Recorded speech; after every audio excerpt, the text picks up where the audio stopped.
장로님들 반갑습니다. 그리고 뵙고 싶었습니다. 제가 학교 다닐 때, 우리 학교 다닐 때, 신학교 때 그 반에서 그 믿음이 좋은 사람들, 거룩한 친구들은 목사라고 불렀어요. 그 다음에 약간 거룩한데 조금 딴지를 하는 사람은 장로라고 그랬어요. 그 다음에 수없는 사람들하고 좀 공부도 열심히 하는 집은 집사, 이렇게 성도 이렇게 하고, 밤에 부흥회할 때 목사가 부흥 인도하고 기숙사에서, 저는 육장로였어요. 육장로였습니다. 그래서 뭐 제가 그렇게 했지만 저희 아버님이 장로님이셨어요. 할아버님이 장로님이셔서 친구들이 그 내력을 알기 때문에 너는 육장로 해라. 그리고 목사는 부흥사하는 목사, 목사라고 지칭하는 정도로 부흥사를 해야 돼요. 밤에 시편 힘들어. 육장로 일어나봐. 일어나고 막 침문하고 그랬어요. 제 안에는 장로의 DNA가 있죠. 할아버님 장로님이셨고, 아버님 장로님이셨고, 우리 전 장로님 아까 뵙던 것 같은데 전주중앙교회 장로님 있었어요. 나중에 아버님은 서울로 올라오고 오셨습니다만, 어릴 때부터 장로 생활 어떤 것인지에 대해서 저는 몸으로 경험을 했어요. 늘 교회 후에 나와서 뒤에서 하시는 부모님 두 분의 얘기 듣고, 장로가 참 힘들구나 하는 생각을 많이 했어요. 아버님 공무원이셨는데 지금도 생각하면 추수감사절 때가 됐지 않습니까? 두 분이 전에 밤에 두 분끼리 두런두런 하시래요. 그러면 무슨 얘기 하나 보면 추수감사 헌금 때문에 두 분이 회의를 하세요. 근데 아버님은 그래도 내가 장로인데 이만큼 해야 돼. 어머니는 또 그럼 사장님이어서 어떻게 하지? 어머님은 똑바로 이 일을 제기하시면 두 분이 합의가 돼야 돼요. 추수감사 헌금 큰 헌금이잖아요. 연말에 되게 그 교회가 재정도 어려울 때 그거 헌금 한번 해서 살림도 해소하고 그러는 거거든요. 뭐 믿음으로 하는 거지만 장로는 또 다른 것 같아요. 두 분이 그렇게 금술이 좋고 싸우실 일이 없는데 가끔 의견이 안 맞아요.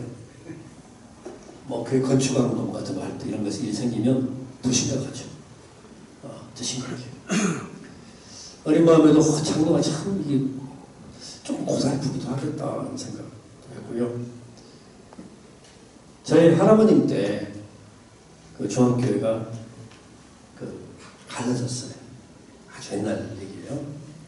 신각교회로 나갔는데 그때 이제 갈라질 때 제 할아버님이 그 중심에 계셨던 것 같아요. 우리 할아버지 남으셨는데 장로님끼리 다투니까 제가 5살 때 6살 때인데 늘 모여서 막 맨날 그 입하고 하시고 부모님이 끝나면 막 그 얘기만 하시는 거야. 제가 어릴 때 그랬다는 거예요. 할머니 얘기예요. 5살짜리가 놀면서 발을 천장으로 막 찾아서 육장로가 오르냐 이장로가 오르냐. 제가 놀이야 놀이. 그러니까 맨날 듣는 소리가 그 육장로가 오르냐 이장로가 오르냐. 맨날 그러니까 내가 이제 어릴 때 5살 때 그걸 들은 거예요. 듣고는 그걸 하는 거예요. 노는 게 노는 거야. 육장로가 오르냐 이장로가 오르냐. 장로를 하면 그런 문제 한복판에 놓일 때가 많아요. 저는 그걸 몸으로 경험해서 알아요. 그래서 장로님의 마음을 좀 헤아리는 편이죠. 그래서 장로님들을 잘 지내고 있는 편인데, 오늘은 이제 저희가 기장교회 장로 얘기 하니까 그러니까 시계를 잘 보면서 해야 되겠네요. 이렇게 얘기하기 시작하면 밑에 것도 없어요. 그래서 우리는 한국 기독교 장로의 장로예요. 한국 기독교 장로회는 500년 개혁교회 전통 위에 서 있습니다. 칼빈의 개혁교회. 우리가 500년 장로교회로 내려갑니다. 그리고 1884년 북장로교회 의료선교사 알렌, 그 다음 85년도에 교육선교사 언더우드, 두 사람이 한국으로 선교사로 오죠. 140년 전에 한국에 옵니다. 그러니까 500년 개혁교회 뿌리, 그리고 140년 한국교회 뿌리. 그래서 우리 한국기독교장로회가 1953년도에 출발을 했어요. 그러니까 2000년 교회 기독교 교회사의 뿌리 위에서 개혁교회가 나왔고 500년입니다. 그리고 140년 한국교회 장로교회 목판 위에 우리 한국기독교장로회가 오늘 여기 있는 거예요. 그러니까 우리가 하늘에 뚝 떨어진 교단이 아니에요. 그러니까 2000년 교회사 속에 있고 500년 개혁교회 전통 속에 서 있고 140년 한국장로교회 전통 속에 서 있는 한국기독교 장로입니다. 84년도 우리 140년, 올해가 이제 140년, 한국장로교 140년 성조된 해예요. 올해 행사들이, 올해 행사들이 계속 있습니다.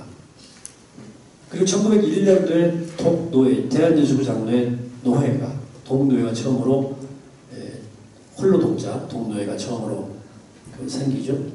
그리고 조선 야소교 장로회 공회가 이제 노회 같은 총회 같은 그런 이제 회의가 처음으로 생겨요.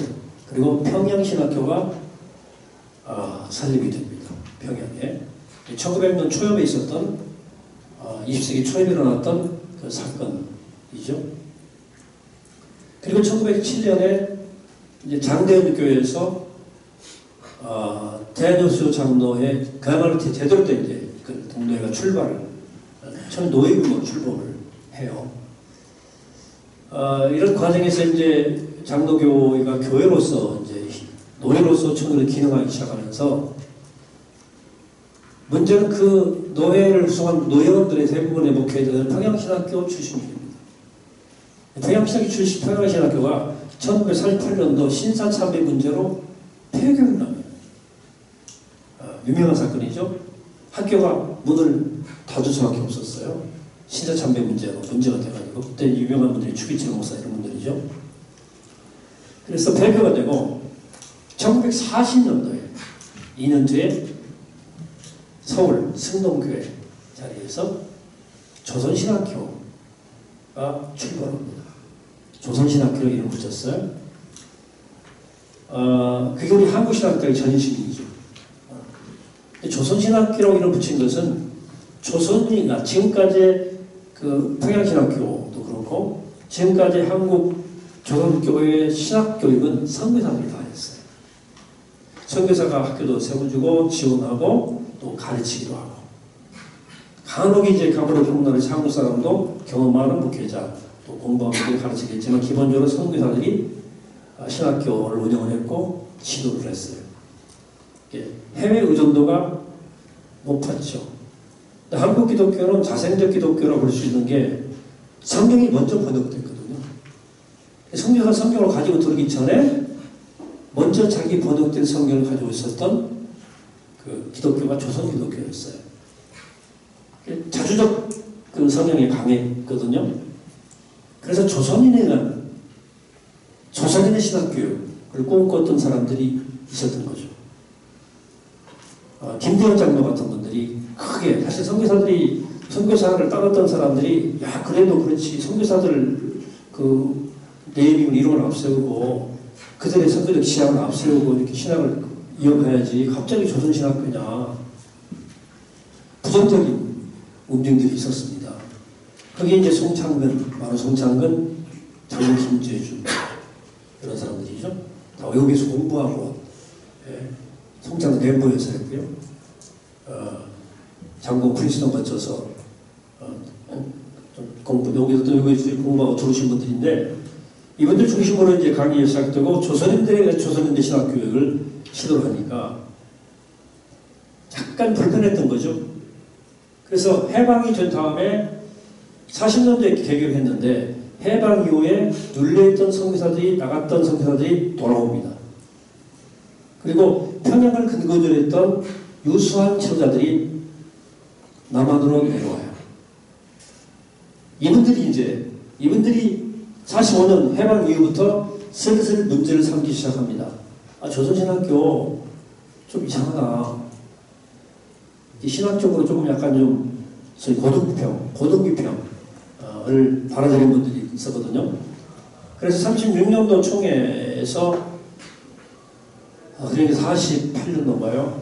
그래서 아빙돈 성경 주석 문제 때문에 문제가 생겨요. 이 당권짜리 그 성경 주석인데 소위 역사비평과 고등비평을 받아들인 주석 써졌어요. 이런 걸 쓰느냐 문제를 삼고 김재준 비롯한 이런 사람들 이 쓴 사람들 문제 삼아야 된다. 그래가지고 이제 그런 결정이 돼요. 그래 이제 장공은 거기에 대해서 김재준 거기서 이의를 제기하고 반발하고 우리의 신학교이 맞다 하는 이의를 제기하죠. 그러니까 조선신학교를 이제 이걸 없애야 되겠는데 없애기 쉽을 때 조선신학교가 있고 장로신학교도 하나 있었어요. 신학교 두 개, 총회가 지경한 신학교 두 개였는데 50년은 6.25 때문에 총회를 열었다가 못해요. 그래서 51년도에 36회 총회를 속회하면서 조선신학교하고 장로신학교의 총회 지경을 취소를 합니다. 그리고 총회가 또 다른 신학교, 총회신학교를 세우려고 하겠다고 한 거예요. 여기에서 조선학교 쪽이 강렬히 저항을 하죠. 받아줄 수 없다. 이미 신학교가 있는데 왜 이걸 취소하고 통폐하려고 그러냐. 거부를 하죠. 신학교육 싸움이 일어난 거죠. 올라간 지도자들과 선교사들이 이대로는 안 된다. 새로운 신학교육의 텃밭을 새로 만들자. 그리고 평양신학교의 정체성을 이어받자. 그래서 총인신학교를 이제 하려고 하는 거예요. 거기에 대한 반발을 우리가 장공이 하고 장공이 제명당하죠. 우리가 그렇게 경고했는데도 불구하고 계속 고등급평을 가르치고 역사평을 가르치고 창조신학자다. 낙인 찍고 장군 김재준 목사를 제명을 합니다. 여기에 저항하고 일어난 여기에 이제 53회 38 총회 38년 총회 4월달에 있었는데요. 여기서 이제 제명 처분이 내려져요. 그래서 여기에 이제 저항하는 그 전부터 계속해서 장공을 들은 사람들이 총회 틀로 나눠만 그 총회 신학교 필요 없다. 이 있는 거 잘 살리자. 계속 얘기해도 안 돼요. 안 통했어요. 새가 밀리는 거예요. 결국 이제 신학적 프레임을 걸어서 무드머리니까 장공을 먼저 친 거죠. 물론 이제 지역적인 것도 있긴 없지 않아 있긴 있었어요. 장공을 들어 그때 이제 나온 사람들 함경도 분들이 많이 동조를 했고 장군 신학적 취향과 그다음에 지역적 함경도 이분들이 이제 대다수 많은 사람들이 장공을 지지했고 장공을 따라섰고 38 호원총회를 열게 됩니다. 그게 53년도 6월 10일 우리 교단의 생일날이에요. 1953년도 6월 10일에 호원총회를 열고 쭉 그간의 여정을 설명하는 호원총회 선언서가 이제 우리가 왜 이렇게 할 수밖에 없었던가에 대한 설명이 쭉 나와요.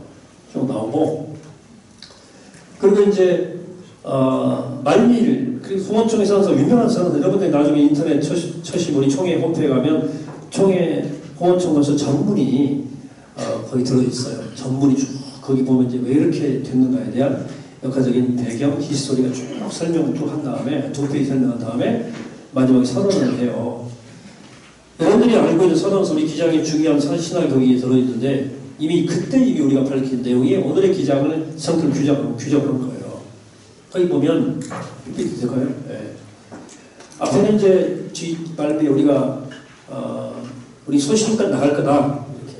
그러면서도 우리 그 절대하지 않는다. 과거가 있다면 시작할 거다. 그러면서 우리의 소신과 지도, 신앙 이념을 만천하에 천명한다고 하면서 이 네 가지를 선포하죠. 같이 한번 읽어봅시다. 1번. 1하고 같이 읽어봅시다. 시작. 1. 우리는 온갖 형태의 바리새인을 겪고 오직 살아계신 그리스도를 믿음으로 구원하는 복음의 자유를 확보한다. 2.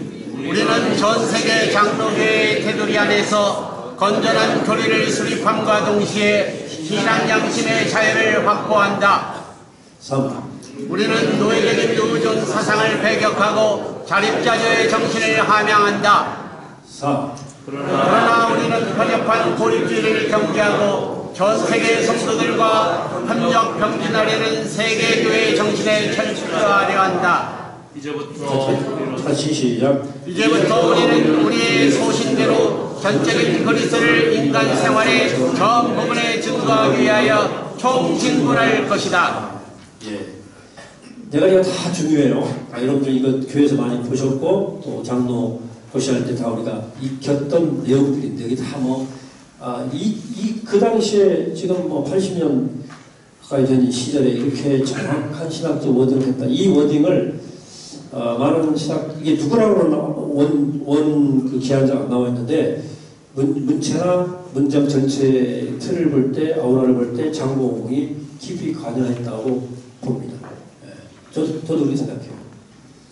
특별히 여기 에큐메니칼의 정신이 확고히 나와 있는데 마지막 문장인데 전적인 그리스도를 인간 손의 전 부분에 증거하기 위해서 이게 앞에 있는 내용을 다 포괄하는 내용이에요. 물론 이제 노예 세상을 버리고 자립자족하고 세계 교회 정신에 철저한다.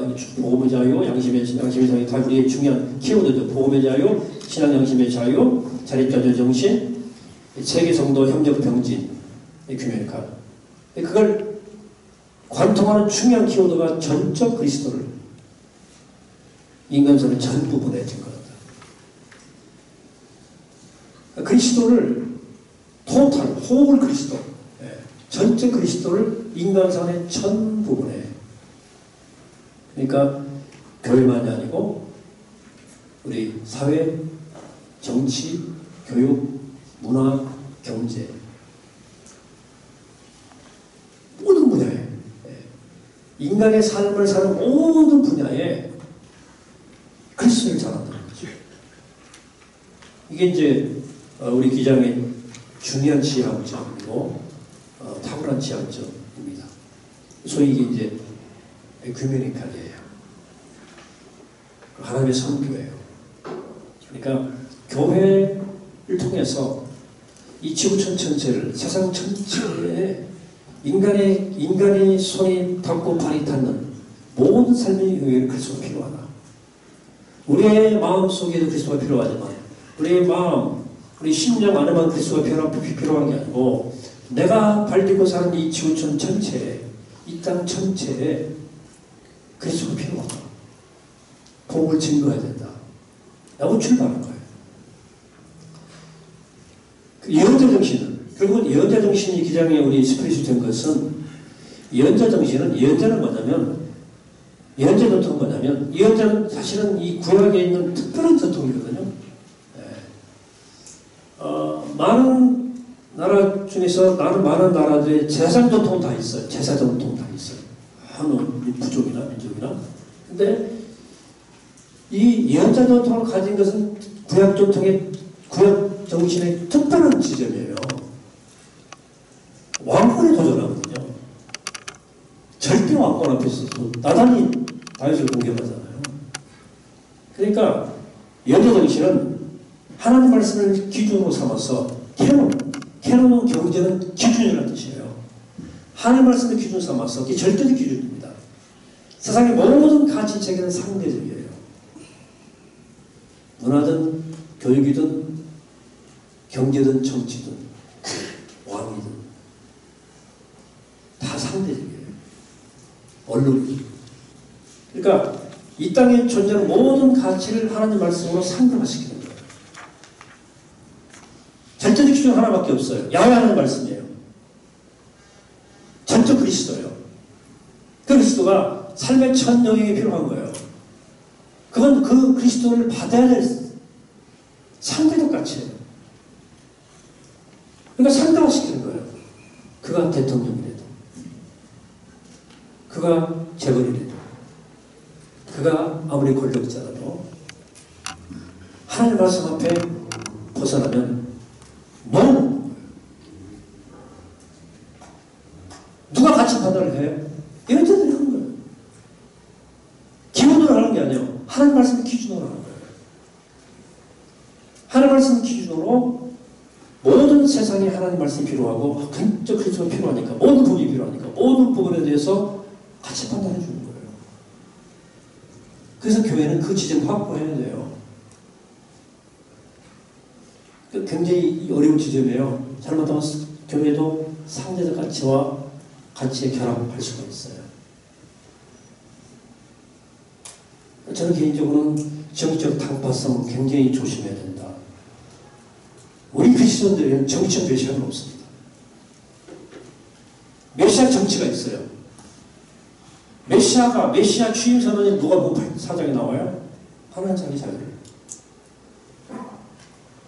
가진 자에게, 눈먼 자에게, 포로된 자에게 내가 자유를 주었다 하는 그 예수 메시아의 취임 선언, 그게 메시아의 정치예요. 가난한 자의 친구가 되고 전능한 자의 친구가 되고 그들에게 사랑과 해방을 주는 그게 메시아의 하시는 일이에요. 신학적 설명입니다. 그게 메시아 정치입니다. 예수는 정치의 메시아가 아니에요. 정치의 메시아의 길을, 권력의 길을 걷지 않은 거예요. 그 역시 하나님 말씀한테 상대가 되는 거예요. 어쨌든 우리 속에는 그 예언자의 DNA가 있어요. 그 하나님의 성경, 우리 삶 저녁에 주의 말씀을 전하는 겁니다. 그래서 기독교, 사실은 우리가 이제 140년이 됐지만 우리는 사실은 한국 사회에 기독교 문화가 있나 생각해보죠. 기독교 문화가 있어요, 우리 사회에? 있을 수 있죠. 이제 뭐 기독교 문화라고 말할 수 있는 것들이 흔적이 조금 드러나긴 해요. 여전히 우리는 이제 드라마를 봐도 그렇고 세상의 복을 봐도 그렇고 여전히 샤만의 큰 흐름 속에 불교 옷을 입었었고 유교 옷을 입었었고 그게 수천 년 전통이잖아요. 140년 양복 입은 거예요. 140년 예술한 옷을 입은 거예요. 그렇잖아요. 그러니까 기독교 문화라는 게 아주 얇아요. 얕아요. 기독교 문화라고 말하시 여러분들 사실은 우리 크리스찬들이 드라마 찾거든 이제는 얼마나 이 넷플릭스 같은 거 보면 드라마 한 편을 수백만이 보잖아요. 근데 거기다가 크리스찬의 가치를 살짝 넣으면 되거든요. 까는 거죠. 가치를, 기독교도 가치를 까는 거죠. 서로 사랑하고 약자를 보호하고 가난한 자를 배려하고 서로 사랑을 품고 사랑하는 십자가에 나를 내가 죽어 너를 살리는 기독교의 가치거든요. 여러분들 유럽이 예수 안 믿는 것 같아도 우리도 이제는 뭐 저상버스도 나오고 이제 장애인들 뭐 길도 뭐 보도블록도 좀 하고 뭐 지하철도 그런 게 있잖아요. 얼마 안 된 일이에요. 서구는 그런 약자 보호의 정신이 그대로 흐르고 있어요. 이게 기독교 문화예요. 내가 죽어 너를 살리는. 근데 우리 사회 안에 그런 기독교적 가치가 우리 삶 속에 스며들도록 하는 거 미션이에요. 하나님의 나라. 여기에 눈을 뜬 거예요. 눈을 떴죠. 눈을 뜨고 한국 사회 정치 문화 속에 기독교 문화가 형성될 거 아니에요. 나 예수적이다라고, 나 기독교인이요라고 뭐 기도하는 기도에만 모여서 뭐라고 꿍짝꿍짝 하는 그런 거 말고 그들이 그 현장에 들어가서 언론에 들어가서 정치에 들어가서 기독교 가치를 구현해야 된다는 거예요. 그 미션이에요. 이게 우리의 이제 역사상의 정신이고 기량의 큰 흐름인데 이 기량의 명암이 존재합니다. 명암이. 이제는 좀 우리를 돌아볼 때가 됐어요. 우리를 흔히 우리 스스로 이런 전통 때문에 역사에 화살촉 그랬어요. 아무도 이런 생각 못했어요.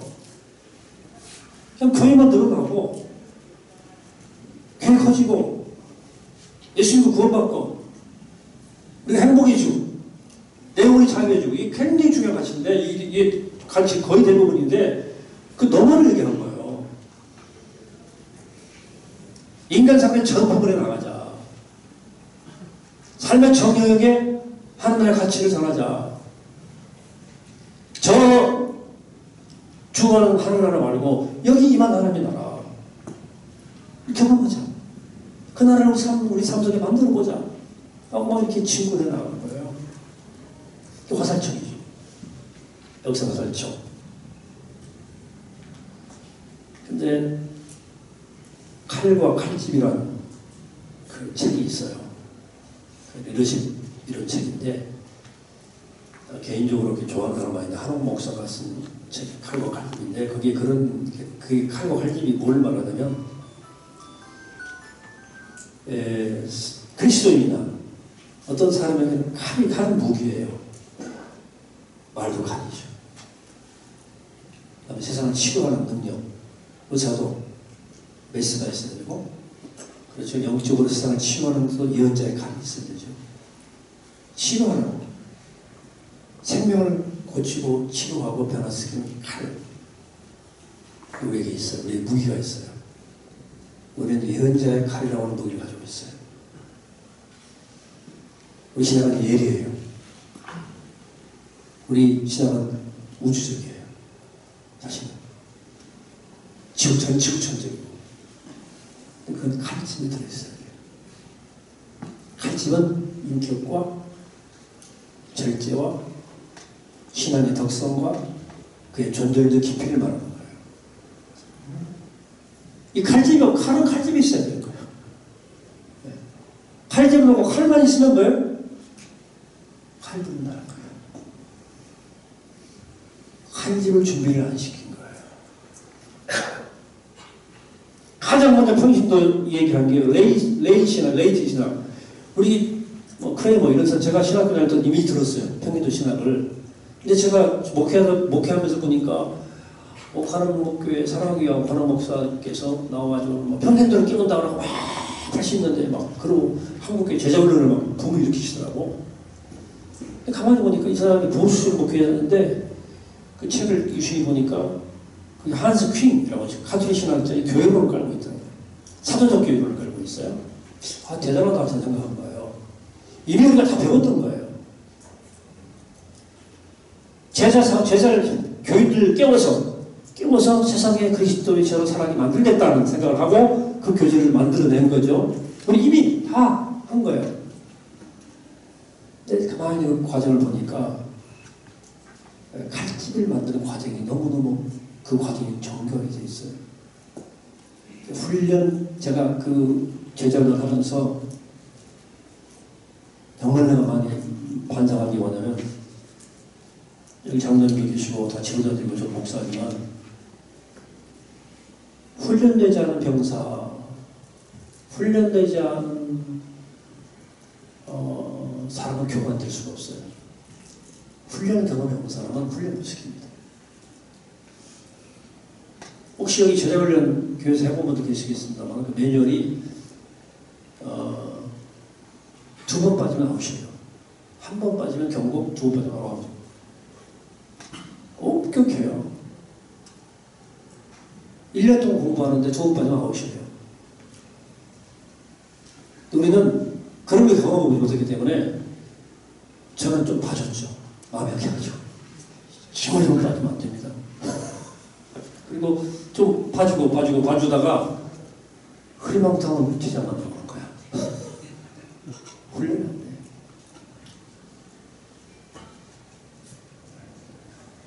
왜 이럴까 생각이 나. 내가 훈련하지 못해서 그래요. 훈련하지 못했어요. 제대로 된 훈련을 이제 빡세라고 그러죠. 박사님 그 사람들은. 근데 그분들은 그것을 내비게이터 성경 공부하면서 대학 때부터 그걸 한 거예요. 계속 외우고 안 모이면 뭐 자격 부여하지 않고 안 하면 잘리고 계속 경험하는 거예요. 기도를 부장시키고 훈련이 없었어요. 우리가. 신학은 있고 칼은 있는데 훈련이 안 돼 있으니까 괴만한 분쟁이 많았어요. 이 칼집이 없는 칼은 칼집에 칼이 인격이 있어야 되는데 이게 머리는 깼는데 가만히 보니까 이 권위주의에 대한 도전을 우리가 한 거 아니야. 세상에 권위에 대해 도전한 거. 기자는 세상에 권위에 도전한 거예요. 근데 이게 사람 용기도 없고 목숨에 포로 생긴 사람은 밖에서는 아무 소리 못해요. 가만히 보면 목사님이 권위주의잖아. 그 지세력이 또 의장 그러면 그거 안 드세요. 저기서 뭘 말이 많아. 그리고 막그 올라가는데 그러시고 막 목사님은 또 옛날 가부장제 목사님들은 막 누구잖아. 그냥 속에서 목사 권위주의잖아요. 한번 들이받아 보는 거야. 옳지 않습니다. 틀림 하나도 없어요. 예언자는 얘가 좀 깊이 수학처 또 수학처 문제를 터뜨려서 해결하면 구조 대 구조가 만나면 문제는 터물게 하네요. 터뜨려야 돼요. 그래야 구조 문제 해결됩니다. 구조 문제는. 그러나 person to person 사람과 사람 사이 문제는 부부간에 우리 여러 권사님이 교회 와가지고 우리 한국에 사는 놈은 지금은 술만 먹는다. 장동세가 했어요. 교회에서 고발하고 터뜨리고 집안에 터뜨리면 교회 망가지는 거예요. 가장 망가지는 거예요. 이 펄스도 펄스 사람과 사람 사이에서 인내와 겸손과 온유 이게 칼집이에요. 이걸 배운 사람들에게 가르쳐야 돼요. 제가 목회하면서 생긴 제 경험치가 있어요. 훈련되지 않은 병사에 칼을 주지 않는다. 이게 제 경험입니다. 훈련되지 않은 병사에게 칼을 주면 그건 누굴 찔지 아무도 몰라요. 자기 아버지를 찔 수도 있어요. 엄마를 찔 수도 있고. 엄마 틀림없다.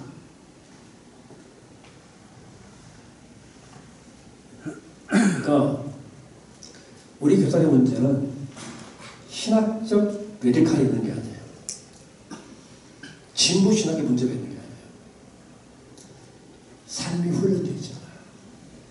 목사도 마찬가지. 가장 생각을 앞서가는데 가장 몸이 안 움직이는 거예요. 메디칼은 기장의 장점이에요. 메디칼이라는 말은 영어의 루트에서 뿌리가 루트라는 말에서 오고요. 문제의 뿌리부터 생각, 근본을 하는 거예요. 사람들이 왜 가난한가? 게을러서 아니잖아요. 게을러기만 하고 게을름도 있겠지. 그러나 묻고 또 묻고 또 물으면 양극화를 극복할 수 없는 사회 구조 문제가 있잖아요. 하나의 대문제면 되잖아요. 강북 땅값, 저 강북 사는데 서울 강북 사는데 강북 땅값과 강남 땅값은 계속 차이 나고 지방에 사는 분들은 이제 서울 와서 집 사기 어려우실 거예요. 방법이 없다. 구조 문제가 있는 거예요. 구조 문제가.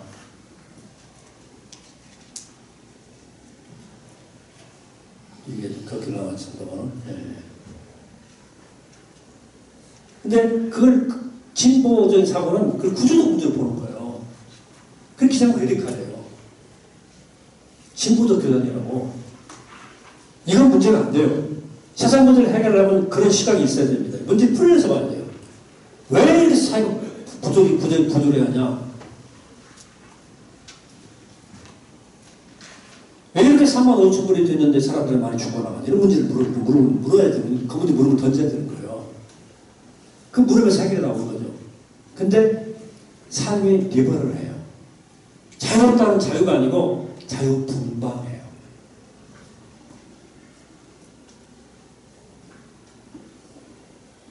술 먹는 건 죄 아닙니다. 그렇죠? 저도 술 먹어봤어요. 요새는 몸이 안 좋으면 못 먹습니다. 안 먹기도 하고.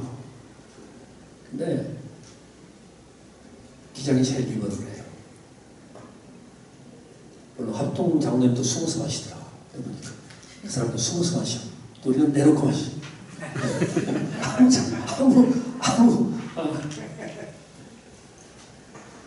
우리 교회도 남녀들 모이면 제가 개인적으로 해도 공적인 문화는 이 문화에 먹히는 사람이 생기기를 하면 그냥 기호도 취향인데 이걸 다 오피시키면 술 안 맞는 사람도 있잖아요. 술이 안 맞는 사람이 있어요. 분해가 안 돼가지고. 한 잔만 먹고 빠르게 저희 아내나 활명사보다 이 뻘게 들거든요. 그러니까 그 사람을 배제하는 거예요. 교회는 보편적 문화해야 된다. 그 문화가 많은 사람이 따라와서 해. 그리고 이 보편적 문화. 교회는 보편성이 있어야 되니까 누구나 낄 수 있도록 해라. 그래서 제가 이제 그런 논리로 좀 설득을 하죠. 그렇게 하니까 이제 보면 교회에서 저녁 때 밥 먹을 때 보면 저기서 따로 먹는 사람들 있어요. 주연제 밥 따라 먹어. 주연제에 소주 다 먹어서 먹는 거야. 우리도 그래. 나 빠지면 이제 뭐 해방주지. 너무 리버를 해요. 기장이 기장 정신을 잡아먹는 건 리버를이에요. 신학교도 똑같아요. 그래서 소위 세상을 가게 안 나와요. 훈련되고 오지 않았어요. 한번 훈련돼 본 적이 없어요.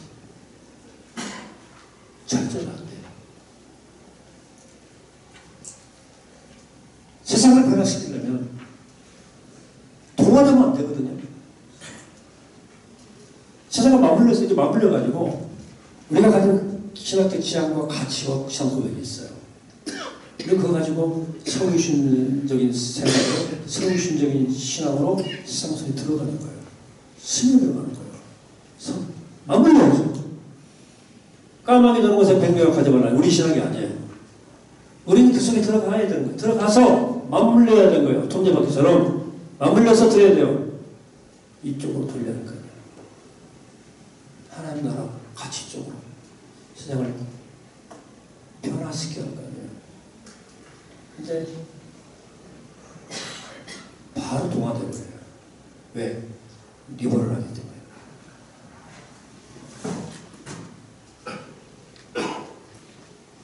훈련 안 돼 있어요. 굉장히 고민이 많이 있어요. 왜 이 좋은 시각을 가지고, 이 좋은 지향을 가지고, 왜 그들의 삶의 현장 속에서 그 삶의 안을 못 변화시키는가? 왜 하나님 나라가 누룩처럼 번져가지 못하는가? 왜 그리스도인의 세상이 희망이 되지 못하는가? 왜 우리는 우리 삶의 현장에서 거룩한 씨앗으로 못 사는가? 왜 거룩한 씨앗이에요? 너 거기서 살고 잘 살아가 아니고 전적인 그리스도를 우리 천정에게 전하는 거룩한 씨앗들이라는 거예요.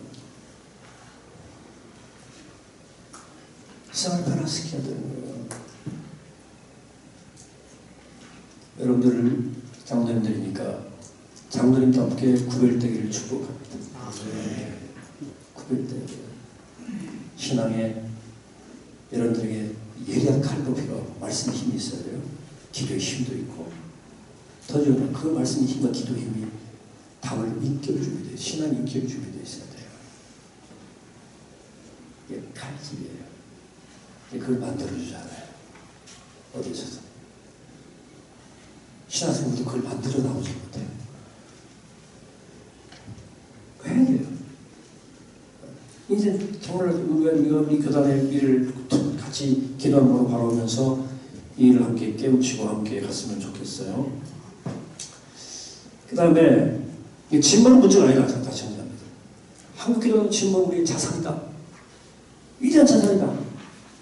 이런 교단이 어디 있어요? 이런 생각을 가진 교단이 대한민국에 있냐고요.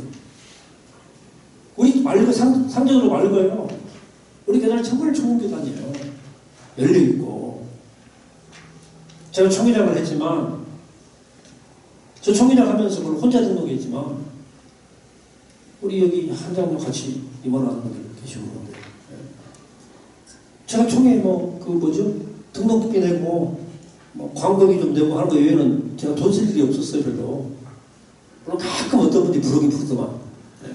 아유, 몇 명 모셔서 밥 한 끼 사시라고. 한 2번 갔어요. 혼자 나오도 부르시더라고요. 그래도, 다른 교단들은요, 말할 수가 없어요. 힘없이 들어가고요. 그러니까 이제 다른 교단 종인원들 만나보면 딴 세상이에요. 그래도 기장이 좋은 교단이에요. 맑은 교단은 확실합니다. 정직해요. 때묻지 않았어요. 이상이 높아요. 하나님 나라 꿈을 얘기 있어요. 근데 훈련이 안 돼 있다.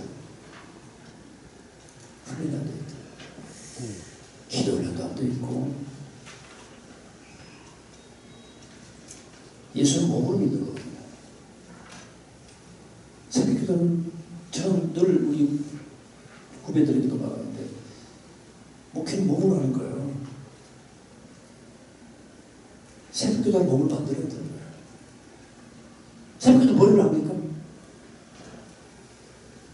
한국교회는요, 기도하고 한국교회를 지탱한 영적 토대는 새벽기도고요.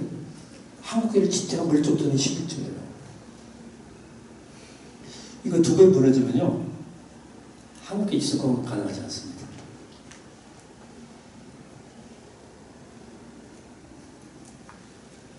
저는 뱃속부터 장로 아들이 손자이기 때문에 제가 생기교회 나가도 한국교회가 이렇게 힘이 있는 이유는 한국교회가 그만큼 교회에 헌신하기 때문이에요. 죽어야 돼요. 기도하고 헌신이에요. 이 2개 주고 훈련해서 나온 거예요. 이 두 축이 무너지면 교회에 내 몸을 안 내놓는 거거든요. 내 몸을 안 내놓는 거거든요. 세크리파이스가 안 되는 거예요. 예배 세크리파이스가 안 일어나. 예배의 심은 세크리파이스예요. 희생이죠, 예배가. 십자가에 또 다른 출체형, 계속 십자가를 경험하고 부활을 경험하는 거니까. 묻자면 창세기에서 이삭이, 아버지가 이삭을 번제로 바치잖아요. 바치려고 하잖아요. 하나님 명령하고 아버지의 순종, 피비리 정말 고통스러운 순종하네요. 그때 이삭이 중요한 질문을 해요. 아버지, 여기 장작도 있고 번제를 태울 불씨도 있고 칼도 다 있는데 번제한 어린 양은 어디 있습니까? 라고 이삭이 묻습니다. 그것은 그 이삭의 입을 통해서 창세기 기자가 후에 그 얘기를 읽는 우리에게 던지는 질문이에요. 너의 제사, 너의 예배 순서도 있고 불꽃도 있어요. 살것도 있어요. 찬양도 있고 장작도 칼도 있고 기도 중복도 다 있는데 번제는 어린 양은 어디 있냐는 거예요. 번제는 어린 양은 희생이에요. 나를 죽여서 바치는 거예요. 예배는. 그 세크리파이스가 예배 모든 곳에 스며들고 있는 거예요. 설교는 목사의 희생이고 피입니다. 설교가 아무렇게 나오는 거 아니에요. 헌금은 세크리파이스입니다. 특히 자본주의사에서 헌금은 세크리파이스예요. 포켓몬은 희생이 아니에요. 나의 살을 배내는 듯한 희생. 이제 저는 이제 목회 오래 하니까 안 봐도 비교해요. 묵묵거리는 사람은 그 집 애들이 그 아버지 말을 절대 안 듣습니다. 내가 내 말을 안 듣는데 누가 내 말을 들어요? 저는 꼭 교회를 지각하는 사람들이 있어요. 5분 늦게. 꼭 늦게 오면 5분 딱 5분 늦게 와. 10분 늦게 오다 꼭 그 시간에 11시 5분에 11시 35분, 35분 딱 5분, 17분, 5분에서 저 늦게 3분, 2분이 늦게 오거든요. 근데 이 사람도 11시 5분에 오고 싶은 거 아니야. 10시 10분 전에 오고 싶은 거야. 근데 내가 내 말을 안 듣는 거야. 내 몸이 마음대로 안 돼. 욕심이 약해. 그래서 마음은 건드는데 욕심이 약해요. 이런 말, 성경 말씀이 좀 그런 데 써먹지, 그런 쓰는 건 아니야. 내가 내 말을 안 듣는 거야. 셀프가 셀프를 리더를 할 수 없어요. 아무도 내 말을 안 듣습니다. 제가 이름이 순종인데, 가끔 어머니가 말하는 대로 너 불순종을 할 거야 그랬었거든요. 제가 아버님 말씀을 잘 들었어요. 아버님이, 제 아버님 혹시 이렇게 가지고 계시는 분이 있어요. 한 번도 저한테 큰 소리를 안 쳤어요. 항상 인자만 저를 설득했어요. 본인이 본인을 이기는 거야. 우리 애들도요, 보통 딸은 엄마 편이잖아. 안 그런가요? 딸은 엄마 편이지. 우리 집에서 이러면 안 됩니다. 우리 딸은 내 편이에요. 결정적일 때 제 말을 듣습니다. 아들이나 딸이나. 한 번도 일날 잘한 적이 없어요.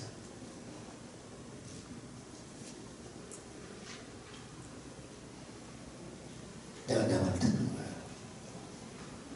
어느 정도? 나도 안 들 때가 있어요. 언제 되나? 아내하고는 안 되잖아.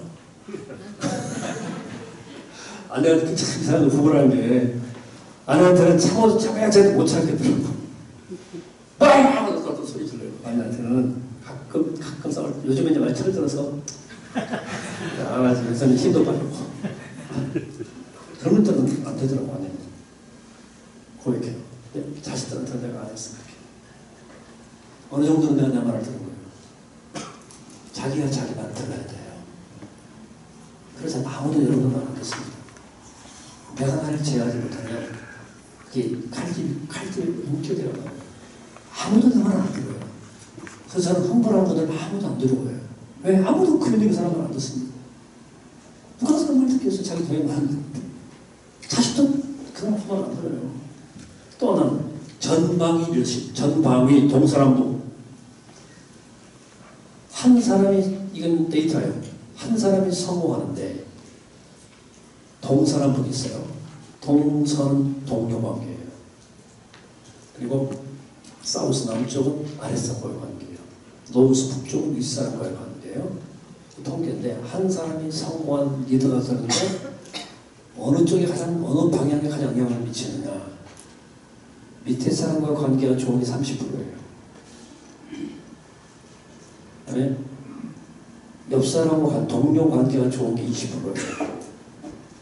영향을 끼치는. 근데 50%는 의외로 북쪽이에요. 그럼 뭐 손핍이란 말이냐? 이 사람들한테. 이렇게 보면 어떤 포지션 위치에 서면 보입니다. 부처님 하신 분도 계시고 또 정의남도 계신데 위치에 서면 그 뷰가 생겨요. 보여요. 보는 게 있다는 거예요. 그래서 위에서 끌어줍니다. 보여요. 저게 꾀로 하는지 진심으로 하는지 적당히 하는 건지 전심을 다하는 건지 보여요. 그 보이는 눈을 가졌기 때문에 진료가 되는 거예요. 끌어줍니다. 이건 그냥 이건 일반적 이론이고, 근데 우리의 북쪽은 누구냐? 우리의 북쪽은 어디예요? 최종적으로 하나님이에요. 그래서 아까 말한 대로 유능한 사람은 자기 윗사람에게 영향을 끼쳐요. 눈에 띈다고요. 윗사람 마음을 사로잡아요. 윗사람 마음을 움직이는 사람이 성공해요. 그게 훨씬 비율이 높아요. 윗사람의 마음을 움직이는 거야. 신뢰를 주고. 그럼 뭐가 이제 그 사람들 인생 노하우가 있는 거 아니에요? 인생 노하우 말고 영적으로 기도하는 사람이 리더십이에요. 하나님이 기도로 움직이시나? 그건 별개 문제예요. 그러나 하나님께 자꾸 말씀드리는 거예요. 영향력을 행사하는 거죠. 하나님과 힘들어요. 못 살겠어요. 내 마음이 가타를 볼 수가 없어요. 그러나 나는 바른 삶을 하는 저는 교회를 사랑합니다. 근데 내 안에 혈기가 있고 내게도 미움이 있고 하나님 부르는 거야. 정말 한 번 하나님 나라의 영광을 해 바르게 헌신하고 싶어요.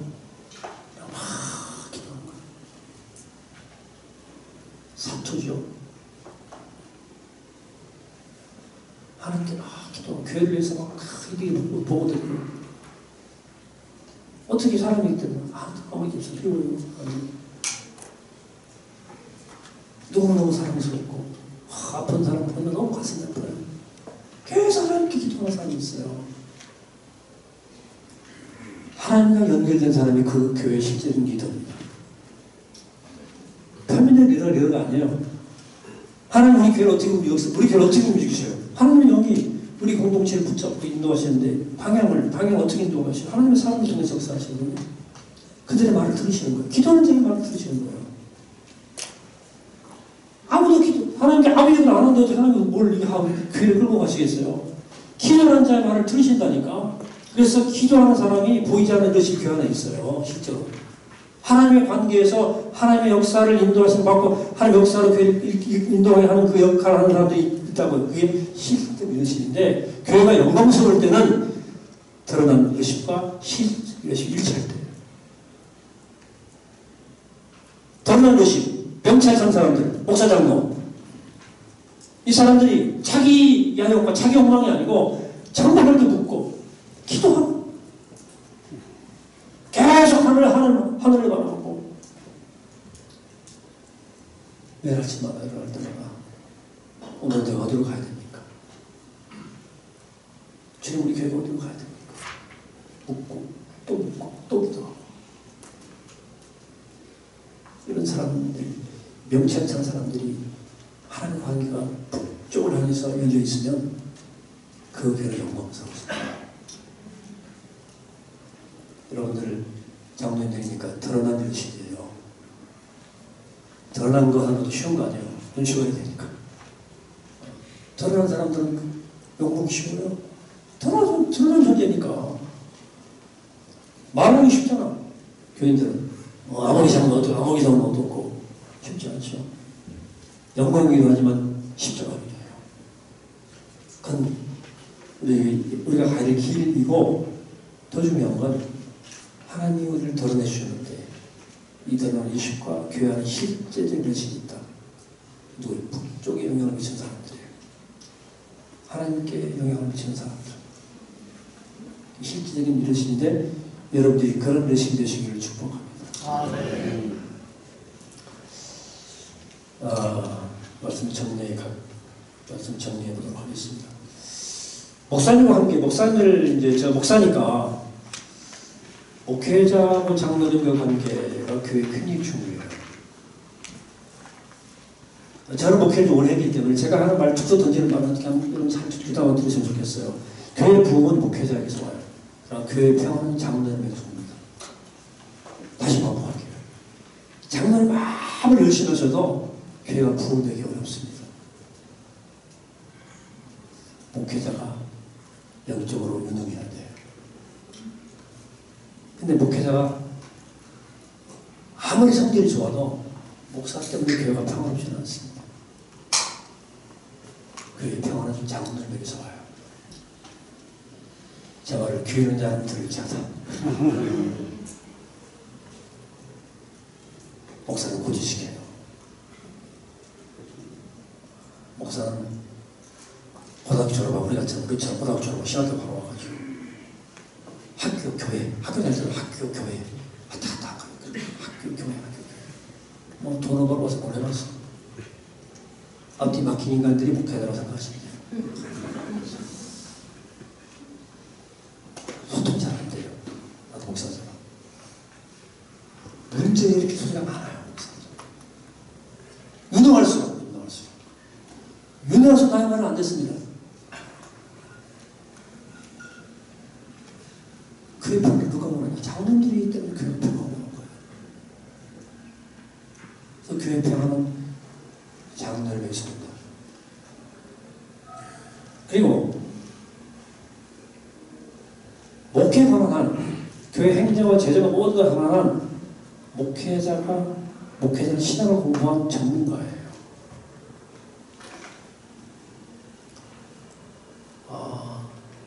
목사님을 도와드리려면 목사님이 성경과 교회 행정과 모든 목회 상담과 모든 면에서 전문적일 수 있도록 요새는 전문가 시대예요. 목사님 전문가의 권위가 있어야 돼요. 네. 전문가 권위가 있어야 돼요. 많이 알아야 돼요. 공부도 많이 하고. 디테일이 아주. 그러니까 이 사람을 다루는 일이기 때문에 말씀을